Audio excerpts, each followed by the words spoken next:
Ǹjẹ́ ẹ ti gbọ́? Òṣèré tíátà ilẹ̀ Yorùbá ni Agbako ti kú o.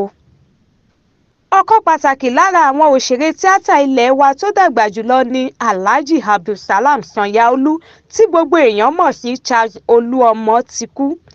Oṣù kejì ọdún 1925 ni wọ́n bí Olúọmọ tí wọ́n tún pè ní Agbako ní ìlú Owódé ní ìpínlẹ̀ Ògùn. Ọdún méjìdínláàádọ́rùn-ún sẹ́yìn ló bẹ̀rẹ̀ sí kópa nínú fíìmù. Ilé ìjọsìn The Apostolic Church Mushin ló ti kọ́kọ́ ní ìwúrí láti máa ṣe eré tíátà.